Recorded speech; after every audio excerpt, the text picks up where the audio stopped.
চলছে এসআইআর, আর সেই এসআইআরের সচেতনতা শিবির হিসাবে পথসভার আয়োজন করা হয় তৃণমূলের পক্ষ থেকে। রানাঘাট দক্ষিণ সাংগঠনিক জেলা অর্থাৎ শান্তিপুর ব্লক এ তৃণমূল কংগ্রেসের পক্ষ থেকে গোবিন্দপুর নিকুঞ্জনগরে একটি পথসভার আয়োজন করা হয় এবং সেই পথসভা থেকে প্রায় 40টি পরিবার বিজেপি থেকে তৃণমূলে যোগদান করে। আগামী 26-এর নির্বাচনের আগে এই যোগদান যথেষ্টই তাৎপর্যপূর্ণ বলে মনে করছে শাসক দল। তবে তারা জানাচ্ছেন বিজেপির পার্শ্বস্থ পঞ্চায়েত রয়েছে, সেখানে এলাকাবাসীর বাড়ি অর্থাৎ অজয়পল্লী এলাকায়, এবং বিজেপির পঞ্চায়েত সমিতিও রয়েছে, সেক্ষেত্রে উন্নয়ন কিছু তারা দেখছেন না। তাই রাজ্যের মুখ্যমন্ত্রী এবং মমতা বন্দ্যোপাধ্যায় এবং অভিষেক বন্দ্যোপাধ্যায়ের যে উন্নয়ন, সেই উন্নয়নের জোয়ারে গা ভাসাতেই আজ তারা তৃণমূলে যোগদান করেছেন।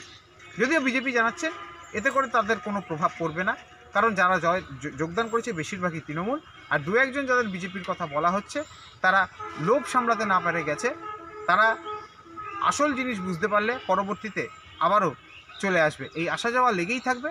তবে এই যোগদানে বিজেপির কোনো ক্ষতি হবে না আগামী নির্বাচনে, কারণ 26-এ সরকার গঠন করবে বিরোধী দল বিজেপি। না, দলকে উপহার দেওয়ার স্বাদ বা সাধ্য কোনোটাই আমার নেই। দল আমাকে উপহার দিয়েছে, যেটা উপহার দলকে দেওয়ার সেটা আগামী দিনে 26-এর নির্বাচনে আমার নেত্রী মমতা বন্দ্যোপাধ্যায় এবং আমার নেতা অভিষেক বন্দ্যোপাধ্যায়কে শান্তিপুরের সিটটা আমরা উপহার দেব। ভারতীয় জনতা পার্টির চিন্তা ভাবনার ফলশ্রুতি হচ্ছে এই যোগদান। তারা এসআইআর করতে চেয়েছে, সাধারণ হিন্দু মানুষ, সাধারণ বৈধ ভোটারদের তারা ক্ষতি করবে বলে সেই চিন্তা ভাবনাতেই তারা আজকে আমাদের দলে সর্বভারতীয় তৃণমূল কংগ্রেসে যোগদান। এটা দেখুন, কিছুই নয়, বিষয়টা হচ্ছে যারা যোগদান করেছে বলেছেন, তো এলাকায় গিয়ে খবর নিন, দেখবেন তারা ম্যাক্সিমাম সব বিভিন্ন জায়গাকার তৃণমূল কংগ্রেসের কর্মীবৃন্দই আছে।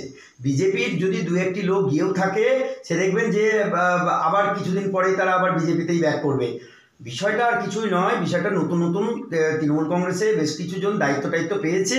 সেই দায়িত্ব পাওয়ার কারণে কিছুটা ওপরে মানে মার্কস পেতে হবে, সেই কারণে ওই ঘুমিয়ে থাকা, লুকিয়ে থাকা কিছু তৃণমূলদের আবার তুলে নিয়ে এরকম যোগদানের একটা নাটক করে সাধারণ মানুষকে মানে বিভ্রান্ত করে ওপরে তাদের যে নেতৃত্ব আছে সেই নেতৃত্বের কাছে একটা দেখাতে চাইছে যে আমরা কতটা অ্যাক্টিভ, দেখো।